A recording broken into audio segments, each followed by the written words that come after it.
got a chance! Grand slam! The Yankees win! And a touchdown! He goes to the net! He scores! He scores! Home run! Number 3 of the night! And how's that for the intro music? Welcome in, Big City Sports Podcast. I'm your host, Dylan Kearns. With me today are Jonah Norris and Swig. How you guys doing today? I'm doing great, and I enjoyed the intro. Doing great as well, man. Looking forward to getting this started and got a lot of hockey to talk about. Great to have that back. It is. It's really weird seeing how everything played out on the ice. A couple teams making some surprise victories over the weekend, including the Chicago Blackhawks. We got more hockey coming up later on in the show. First, we wanted to touch on some of the news that has happened around all the sports world, and especially with the Chicago and New York teams. And right away, Drake Caggiula got suspended on the hit to the head on the forward Tyler Ennis. What do you guys think about that? No, honestly, not surprised by the suspension. I think Caggiula's one game is pretty fair considering he doesn't really have a lack of history of unsafe hits or violent play or anything like that. He's got to be careful endangering my second favorite Tyler Ennis like that. But no, overall, in terms of on-ice impact, I think it's going to be very minimal for the Blackhawks. Caggiula is a pretty average player, I would say, and not one of their more impact players. So on-ice standpoint, not really too impactful, but I think the suspension itself is pretty fair considering the hit to the head.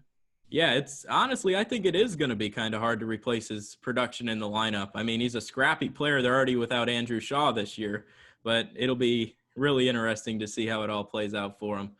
More news, Yoenis Cespedes has opted out of the season after appearing in the first part of the little restart. But what do you think about that, Jonah? They sent security to his room, and they couldn't find him. He was nowhere to be found.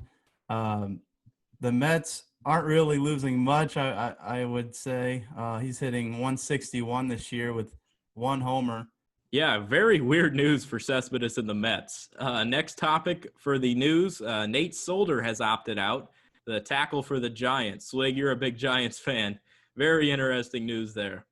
I am, but I'm not surprised. Ignoring Solder's disappointment on the field since he signed the big contract, him and his son have both had forms of cancer in the last couple of years, so the health impacts are hard to deny there. Very understandable. I sincerely hope him and his family stay safe during all of this. Yeah, that's well put. You really got to keep safety at the forefront. And sticking with the opt-outs and safety and player health, Eddie Goldman has opted out for the Bears, the defensive tackle, a big run stuffer for him, and I think one of the most underrated players on that Bears defense, and honestly, underrated players throughout the NFL.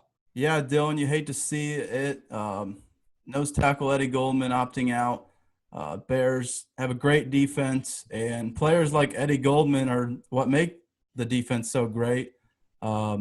And this really leads me to believe that the NFL season may not happen because of so many players opting out. We know we have a handful in New England, and I'm interested in what Dylan thinks about guard Brian Winters joining the Buffalo Bills.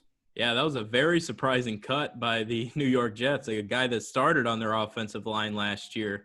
And Winters, he's a pretty solid player. Very production based out of him. I mean, the Jets O-line is not that great, but to cut a starter, you really got to show something. And he goes over to Buffalo, a division opponent. Absolutely. I thought it was a solid pickup for the Bills, too. They've gotten some very solid value signings throughout the offseason, and they kind of get gifted another one here on a silver platter. So he's not going to have a huge impact in Buffalo, but he's a great depth piece. There was hockey over the weekend as well. So that was very, very cool. We're going to be touching on the Rangers, Hawks, and Islanders and how they performed this weekend. We are recording this episode on Monday, and it's about 10:20 p.m. Eastern time right now, so about 10 minutes to puck drop. That's why I got my Dominic Kubalik jersey on, who was fantastic for the Hawks over the weekend. The Hawks really impressed me so far. The Rangers disappointed in a wide fashion. They were without Igor Shesterkin tonight and over the weekend, so it will be very interesting. Swig, what are your takeaways on the Rangers? Well, as you might have guessed, they're not positive. I honestly don't think that the having Igor being out, though, was a main factor in either of the losses. Lundqvist played very well, especially in the first game. The first goal in game two, which was earlier this afternoon, was a little weak, but they hung him out to dry big time on both of those goals in the second period. But, ignoring the goalie play, just almost every facet of the Rangers game was underwhelming. Their power play, especially in game one when they went 0 for 7, was just soul crushingly bad. And they were getting outskated, outworked, very sloppy with their passes. And the Hurricanes' big players made an impact, and the Rangers' big players, frankly, did not, especially in the first game. And when that happens, you're not going to win. The Rangers hopefully can turn it around here before game 3 tomorrow, or it's going to be a quick return to hockey. But overall, they were just thoroughly outplayed in each of the first 2 games, regardless of the goalie situation. So they need to improve quickly if they're going to have any chance of saving their season. Yeah, I thought the Rangers came out flat in game 1 and ended up losing, obviously, a close one there. Game 2, I was pretty impressed at the beginning, at least. I know they went down 1-0, but they looked much more jumpy, if you will, sparky. They weren't so flat as game 1. I know the result didn't go into Swiggy's favor, but I would like to move on to the Blackhawks. They looked really good in their win. The thing that doesn't impress me is their defense. I thought they played well for 2 periods defensively and really well offensively. I have nothing to say there. I'm impressed with their offense, especially in game 1. They would have played 2 games, actually game 3 by the time this comes out. But I like them tonight. But as Dylan touched, Kubalik played well. He had 2 goals, 3 assists. I look for him to play well the rest of the series for them to win it. The Oilers are a decent team, but I know the Blackhawks, if they play like they did in game 1, they will take the series. Yeah, the big issue for the Blackhawks, and it wasn't really an issue, it was more they needed to avoid it, and that's staying out of the penalty box. All 4 of the Oilers' goals on Saturday came with the man advantage. If you remember, the 3 power play goals, and then they had their goalie pulled to score their 4th. So they really need to stay out of the penalty box, because a team like that with goal scorers like Draisaitl and McDavid, I mean, those guys are very good, especially in the man advantage. The Oilers looked flat on Saturday, and the Hawks really took advantage of that. They really dominated pace of play. Their passing looked great, and I was shocked at how well their power play was. I think their power play was 50% on the game, and if you think back to last year with the Blackhawks, their power play early on in the season was terrible. I mean, they got rid of Coach Q, brought in Colleton, and that power play was just awful in the beginning of the season. But then late in the year, they started to move some things around, change their schemes, and they had a top 10 power play that almost gave them a push to get into the playoffs late in the season last year. And the Blackhawks power play has always been a solid piece, especially during their run. But, I mean, the last few years it's been up and down. And if their power play is hot right now, I can't wait to see what it'll do if they get on a run here. But like you said, Dominic Kubalik had a great hockey game. He reminds me so much of Marian Hossa, bringing that left wing to the table with the Hawks, a goal scorer they've needed on that first line for years that they haven't been able to get. They've had Patrick Sharp up there when he was there with Hossa on the other end, and they really needed a big left wing. I mean, they've been trying Kajula on line 1, and that really hasn't worked out. And he is not a first-line player. He's not a first-line player, is right. They tried Alexander Nylander up there. It's really great to see that Kubalik has started to assert himself late in the year, this year, and going into this little playoff second life they've been getting. But I really like his future, and if Stan Bowman trades him away, so help me. Yeah, and I do always enjoy hearing the Stan Bowman rants from a Blackhawks fan, and they're definitely warranted with some of the decisions that have been made. Panarin wouldn't be a Ranger right now without him, so I'll take it. But no, I agree with you. The Blackhawks very much impressed me in Game 1, even after they took that early too many men on the ice and went in the quick 1-0 hole. Their power play was outstanding, and it really rivaled what the Oilers did, despite not having the same top end talent. And And the big key was definitely the puck movement. To me, that's been the biggest key to their turnaround in the power play. They were stationary for a while earlier in the season, and especially last year. And while moving some pieces around, trying different guys at the point, setting up different guys for the shot, definitely made an impact. It's just they've been moving the puck a lot quicker, and especially against an Oilers defense that's been a problem for them for years. It's just a good formula for them to get some goals going in special teams.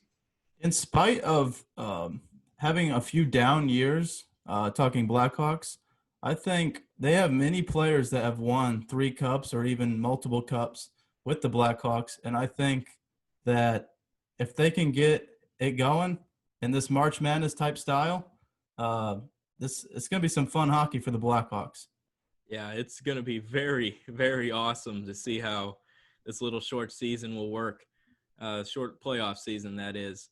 But another note for tonight's game, it'll be Koskinen in net for the Oilers, which kind of scares me. But, we lit up Mike Smith pretty well the other day, and he deserved his wax. And I think Mike Smith was with their head coach over in Phoenix not too long ago.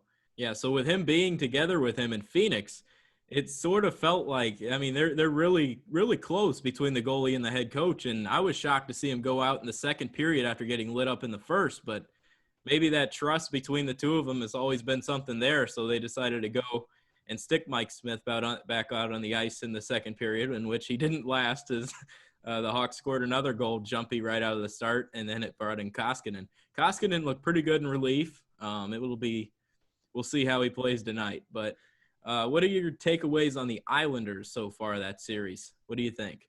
I think the Islanders played very well, especially in the first game. Their strengths are different from what the Rangers and Blackhawks excel at. The Rangers and Blackhawks are at their best with running a speed game, especially going through the neutral zone. But the Islanders' biggest strength is defensively. And they have Barry Trotz, who's a very defensive-minded head coach, but they are fantastic at forcing players to the outside when they're on a rush or standing them up at the blue line. It was very difficult for the Panthers to get any offensive chances going or sustain any pressure throughout the first game. And the Islanders really used that to their advantage. Their formula for a win is to play good defense and convert 1 or 2 of their scoring chances. But they have pretty much the exact opposite approach of what the Rangers and the Blackhawks usually excel at. Yes, Wiggy, I agree. They, down the stretch of the season, they were slacking a little bit, losing, I think it was 5 out of 8 or so. So they're probably a little bit happy with that little break. And coming back, playing a Florida Panthers team that's no slouch and winning 2-1, I think is great for them. Like you said, defensively, they need to play well to win games and capitalize off of – I'm basically just stating what you said because it was spot on. They need to capitalize off the few mistakes that maybe the Panthers make so that they can win the game. The Islanders definitely excel running that type of style. They're a much more physical team. Their third and fourth lines are full of guys like Clutterbuck and Cizikas who excel at getting under the opponent's skin rather than excelling with, for a lack of a better term, with hockey skill in terms of getting the puck to the open areas of the ice. The Islanders rely on a few guys for that. The Matthew Barzals, Anders Lee of the world, or Anthony Beauvillier to a lesser extent. And then they rely on their defense, the defensemen with guys like Nick Leddy and Johnny Boychuk, who got hurt in that first game, to move the puck up the ice to start those occasional scoring chances. But they're a much more defensive and physical team. Yeah, the Islanders are a team, like you guys mentioned. They're really solid. It's going to be very hard to beat Joel Quenneville in the playoffs, though. That guy has always been there, and he always wins big games. And when it comes to adjustments in the intermission, I think he is one of the best coaches in the National Hockey League when it comes to making adjustments. So I love the Islanders' chances, but they have a big dog in the corner in Florida to see how their head coach will play it out. We'll cut to the MLB. The MLB might be over by the time this podcast is out, and I mean that seriously. And I'm going to get heated right here, right now. Rob Manfred, you have lost your mind. You have lost your mind. How do you set up a season like this when you know it's set up to fail?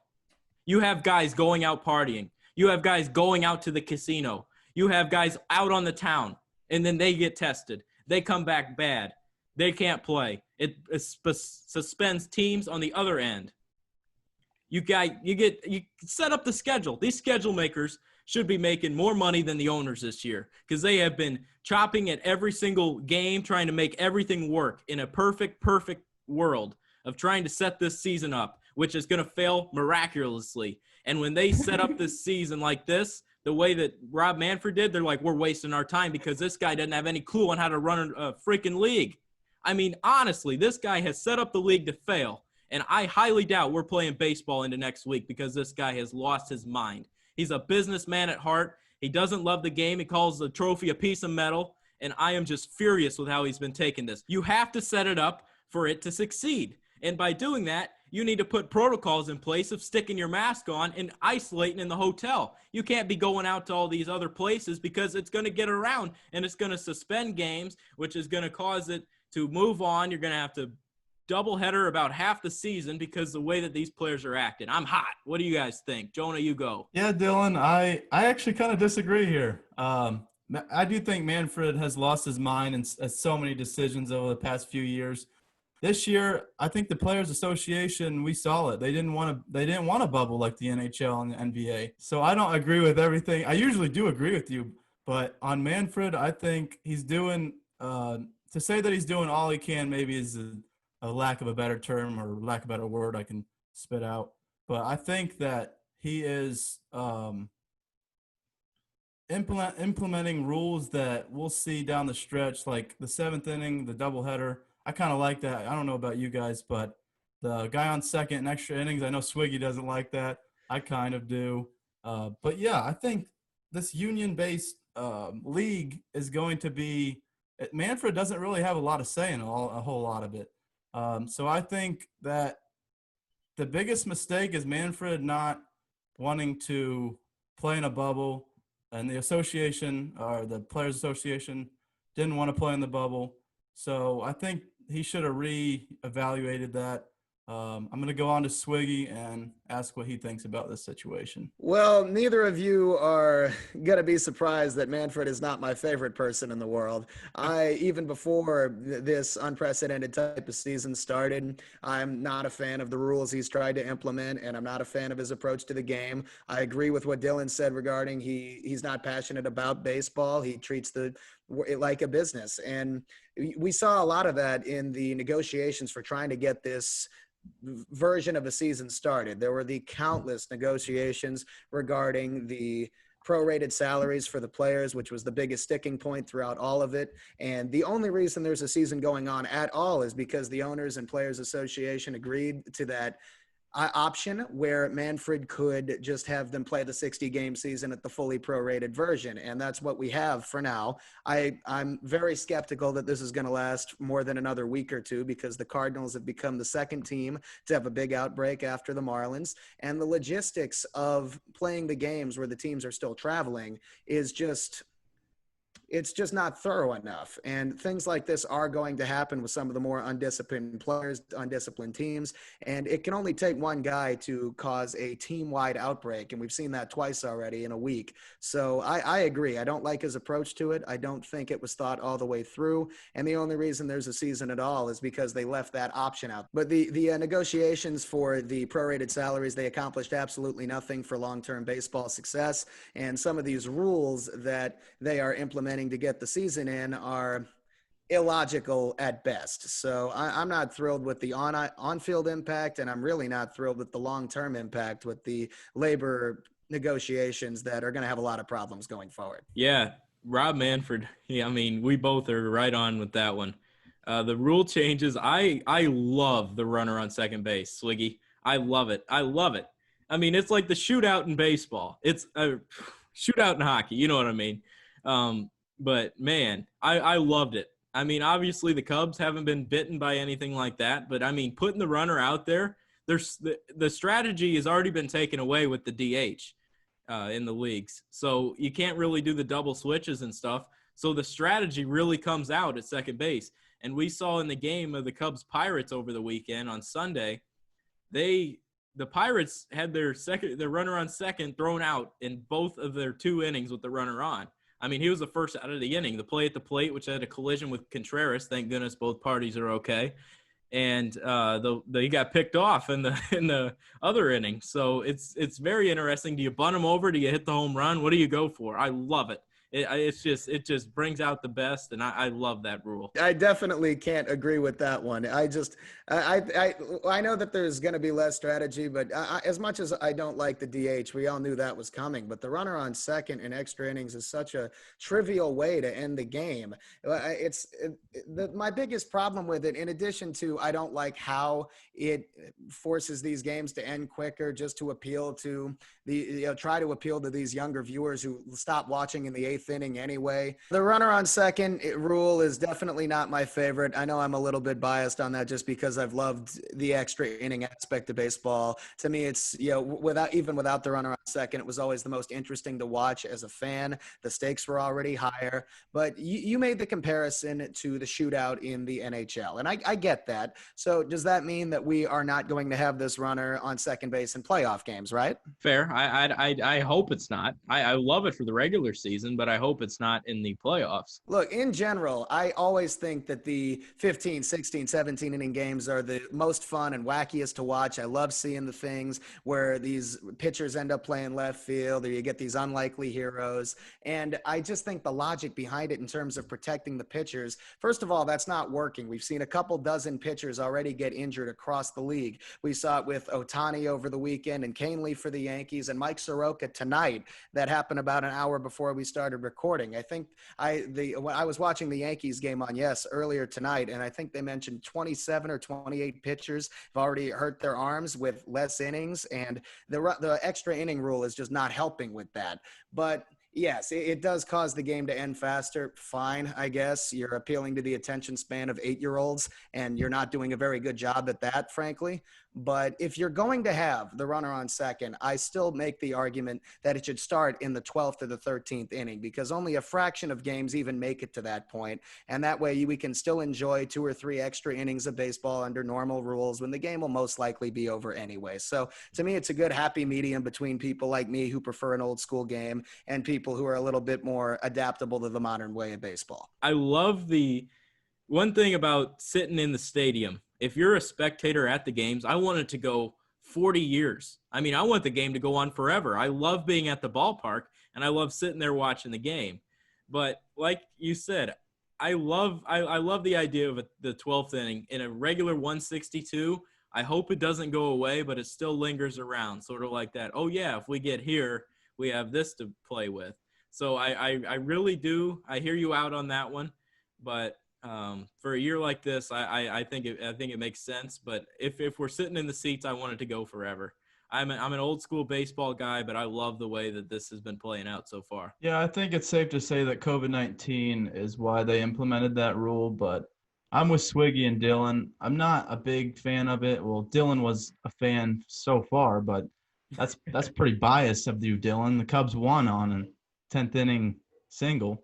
Oh, biased. I see what you did there, because Baez got the hit. Baez got the single. I hope it doesn't carry over to the playoffs, because that would be kind of sad for the team that loses. I already think it's kind of sad when you go 162 games and you get a one-game playoff and you lose, you go home. But honestly, I like it in a sense that I thought there was going to be more strategy with it. You see that there's been less sacrifice bunts this year. There's been like maybe a handful, and that's kind of weird in my opinion. But yeah, you saw Dodgers Astros swig. They went to the 13th inning. I thought that was a fun game, especially with all those chances squandered with all the pitching, the great pitching in that game. I mean, it was definitely a fun game to watch. I definitely kept an eye on that series, and I'd like to talk about Joe Kelly in a second, by the way. But no, I get it. That one still lasted a couple of innings, that one would have ended anyway, because if I'm not mistaken, the Astros hit a home run in that game, was it? I think the Dodgers did. I'm sorry. Won by 4-2. The Dodgers hit the leadoff home run in the 13th inning, right? Yes. They did. So, that would have scored at least one run anyway. I get that. But to me, obviously the rule is not going to be popular with pitchers because I understand that it's an unearned run, but they don't care about their stats. They care about the fact that one of them is going to lose a game because a runner is just put on second for them. And it's just such a stupid way in my mind to end the game. I don't like it, and I'm not going to. I definitely understand where you guys are coming from, but me personally, if it's going to be there, I'd rather have it start in the 12th through the 13th inning at the earliest. Yeah, I'm with you. I hear you guys. That was a good little discussion we had going on talking about the new baseball rules. I have opinions. Yeah, the teams are looking pretty solid so far. The Mets have had their struggles. We mentioned Cespedes earlier. I want to touch on Cespedes a little bit more before we move on to some football stuff. Yoenis Cespedes, as you know, has opted out of the season after showing up, hitting 161 and dipping out. Jonah, I want to go to you first before we get to Swig because you really kind of didn't get a lot of word in edgewise when it came to me and Swig's last debate. Jonah, what do you think about Yoenis Cespedes? I think he's a great player. He's obviously battled injury, and you could say he's injury prone at this point in his career, maybe even a defensive liability. He's got a great arm. You saw him with the A's, I think it was, fire a ball from left field all the way to home and got him out. I mean, there's no doubt he's a great player, but I think this just goes in line. He's just a little bit unreliable. He left when he was hitting 161. You could even argue that COVID wasn't a impact of why he made his decision. I mean, I would be Casper the Ghost if I was hitting 161 and I would up and leave. To me, I don't think it has anything to do with that from the COVID standpoint. To me, it's just I don't think anyone's going to criticize or judge Cespedes for opting out of the season for safety concerns. It's just how he did it. Up and leaving the team hotel in the middle of the night without notifying a single other person in the organization is a very weird way to do it. And the Mets had to issue that statement on Sunday afternoon, right around time of first pitch. And they clearly were worried for his safety because they couldn't get in touch with anyone. So I'm not criticizing or judging him regardless of his stats for opting out of the season. It's just a very unprofessional way how he did it, where it had everyone worried that something happened to him that was a lot, darker than COVID might have been. So I'm glad that he's okay. Not criticizing him for opting out. I'm just criticizing the method of how he did it. It was very unprofessional. Yeah, Mets fans hope that he doesn't go back onto his ranch and start any more activities while he's away from the team.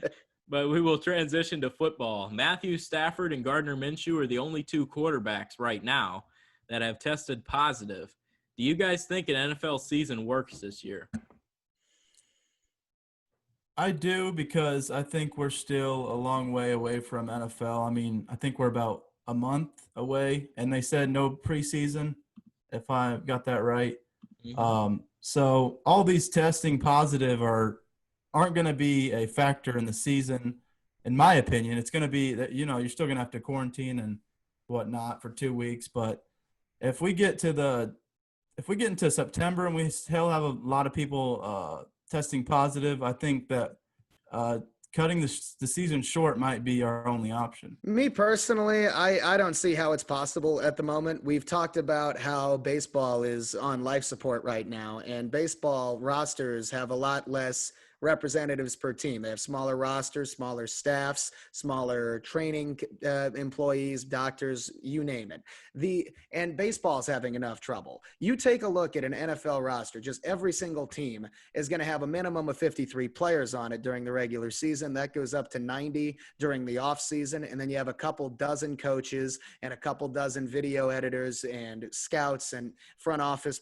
personnel and whoever. And the only way that the season would actually work is by getting a giant bubble going, because we're seeing that is working for now, at least in basketball and hockey, where there haven't been any positive tests since the teams got to Orlando or Toronto or Edmonton. And baseball's been traveling this whole time, which I do think is a factor in the positive tests and the outbreaks with the Marlins and the Cardinals. And football, it would be even more difficult to have a bubble like that, because you're talking about having at least 75 or 80 representatives per team. And the odds of having 32 teams of that many people get through an entire season without a big enough outbreak to shut it down, to me, is just microscopic at best. I'm with Swig here. I highly doubt there's a football season this year.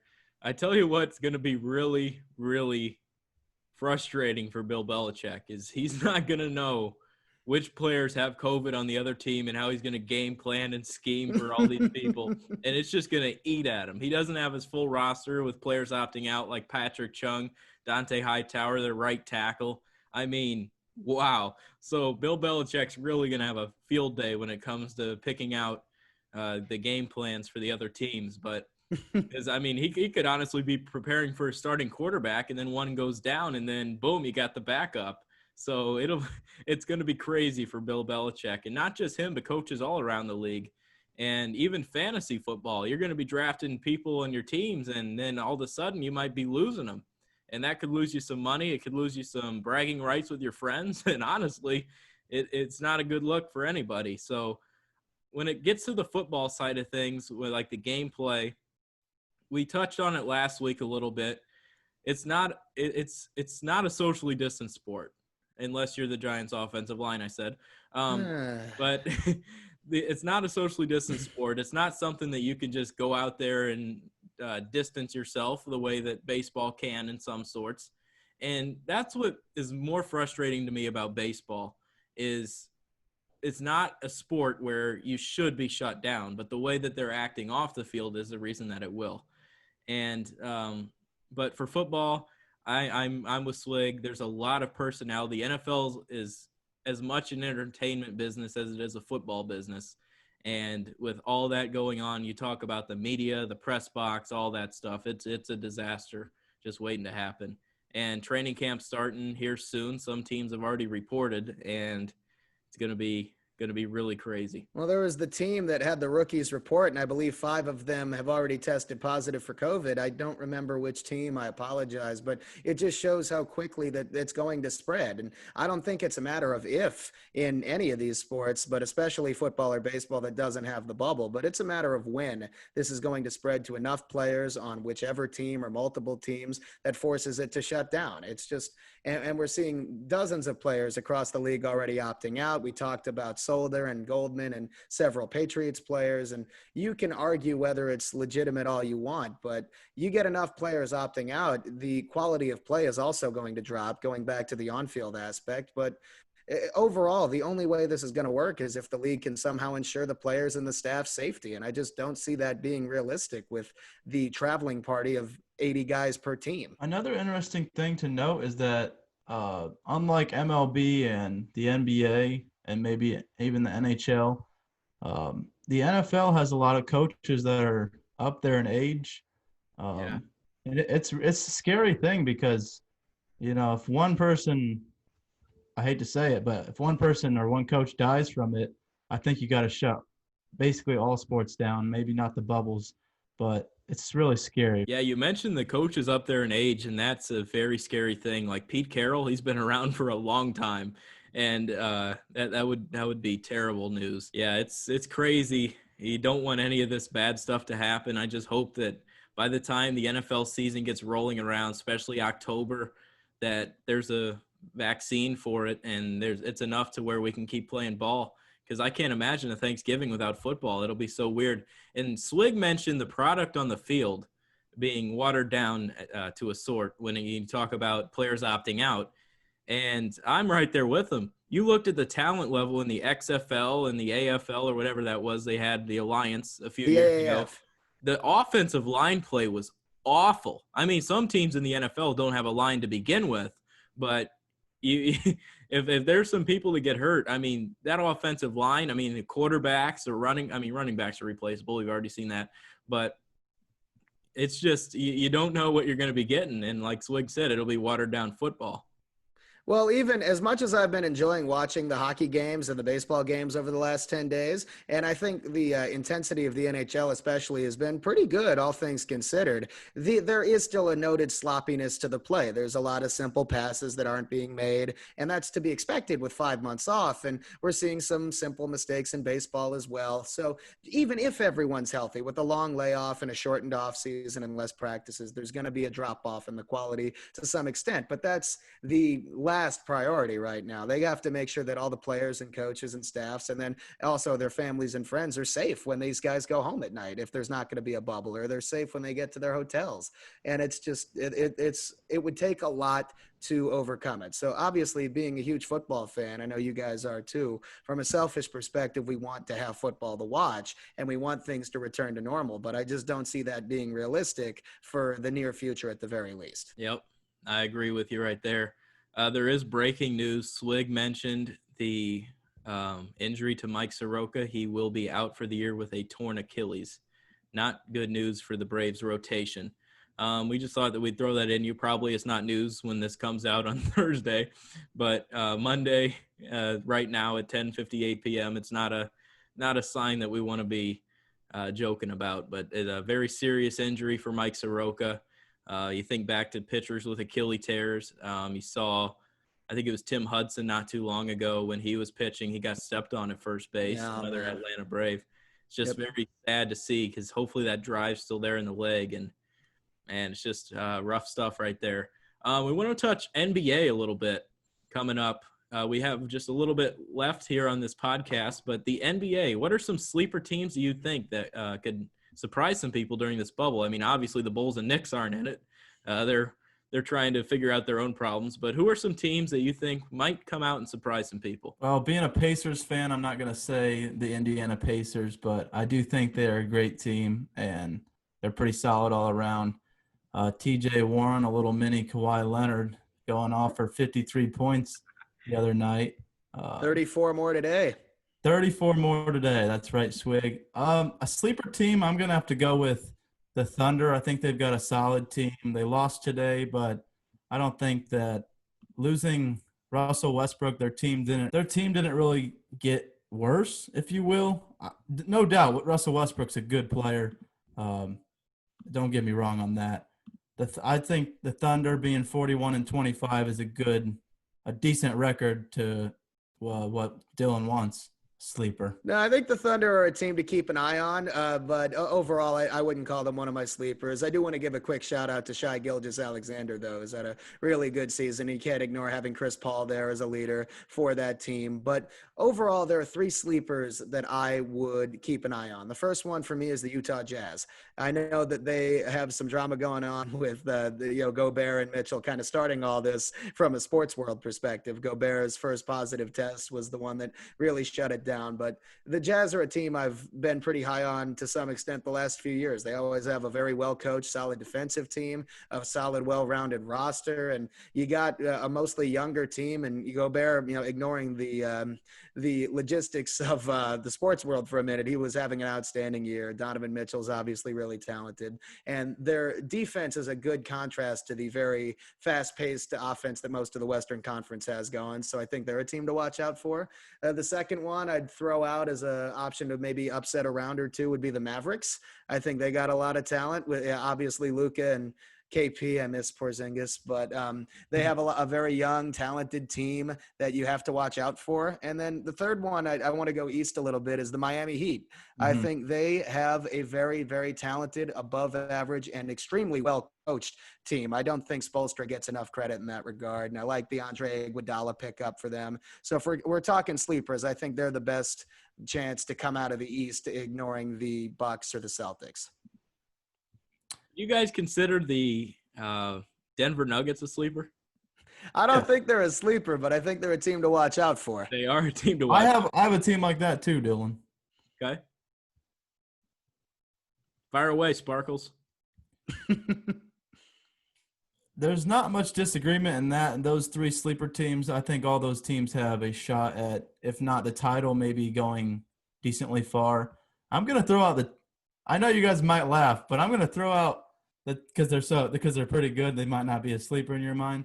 But the Toronto Raptors, I don't think they're getting enough credit after winning the championship and losing Kawhi. I think they're a solid team, solidly coached. The one thing I might say that the only reason I would say that they might not make it far or maybe past the Bucks or a team in the East like the Pacers or Sixers even is because of their defensive liability in Lowry and Van Fleet. They're obviously a pretty small couple guys. They can play well on the offensive side, but defensively, even though they have great players and defensive player of the year type players in Siakam, I think that the Raptors are a little bit liability on that side. Yeah, I mentioned the Denver Nuggets. Obviously, they're not the biggest sleeper, but they have a big lineup. You Very big. saw Bol get in there starting at the as a forward, and then you got the point guard Jokic. I really like the Nuggets. I think that they're going to be the team to watch out for, and I think not just a sleeper team. We're naming these sleeper teams that could make it far and potentially there. I think the Denver Nuggets can win the whole entire thing this year. And I think that team is very solid. They have some good shooters, and Jokic is a huge player. And if he can get it rolling, I mean, that guy, he shoots it from downtown. He gets to the rim. He's just an all-around beast. I love Jokic, and I love the Nuggets going forward. He is. No, Jokic is a very, very solid player all around. His passing ability from the top of the key as a big man is outstanding, obviously. And I know he looks a little bit unorthodox, but he's very effective. The Nuggets have some very good shooters, solid height, so and Bol coming in as a wild card, but they're a good rebounding team. And we know that their backcourt, I think, is underrated, dynamically. You got Jamal Murray and Gary Harris back there. I think that they have a lot of very solid pieces, but I wouldn't call them a sleeper. I don't think that they would qualify in that regard, kind of similar to the Raptors, but they are a very, very good team that could go far. I don't think they're going to win the championship this year, though. I wouldn't quite give them that much credit yet. And that's what I was thinking when I meant sleeper. I meant exceeding expectations. I think that they can win the whole darn thing. That's where I think makes it that extra push to put them in a category such as a sleeper. They're a title sleeper. But one team that I really thought had a shot, that was until the unfortunate, terrible injury of Jonathan Isaac. I thought the Orlando Magic were in a great position to make a run. Isaac came back after the ACL injury, and he tore the same thing again and got wheelchaired off. Just a horrific scene for them. But I loved Jonathan Isaac. He's one of my favorite players in the NBA. He is my favorite player in the NBA. Just a great all-around dude. And it's just sad to see him go through the same exact injury that he battled through to get to this point again. But, yeah, so we'll see how it all plays out. The Magic and the Nuggets were the two that I had. I still think the Magic will be okay. I don't think they'll advance too far. But, yeah. Now, me personally, I agree with you with Isaac's injury. Obviously, very disappointing to see that. But overall, I think they weren't going to go very far because they're limited by their point guard play. I don't think DJ Augustine is a quality enough player, and you are not going to get far in the playoffs without a quality point guard. And you see all of these teams in the top of each conference. They have a quality point guard to some extent. Yeah, honestly, you could call Giannis the Bucks point guard to some extent, and he's just one example. But you're not going to get that far without the either point guard or point forward that can distribute the ball and lead the offense. And the Magic just didn't have that. You'd call LeBron the point guard in LA, right? Pretty much. Yeah, because, I mean, there's not really a point guard on that roster except for him that will be playing there. But that's going to be it for today with the Big City Sports Podcast. Thank you guys for tuning in. Please subscribe. We'll be back next week. Hopefully baseball's still around by then. And if we touch more NBA, Jim Boylan will be the topic of discussion for the Bulls. We already touched on the Knicks filling out their head coaching spot. Will Jim Boylan be the head coach in Chicago next year? Maybe we touch on that next week. Come on back.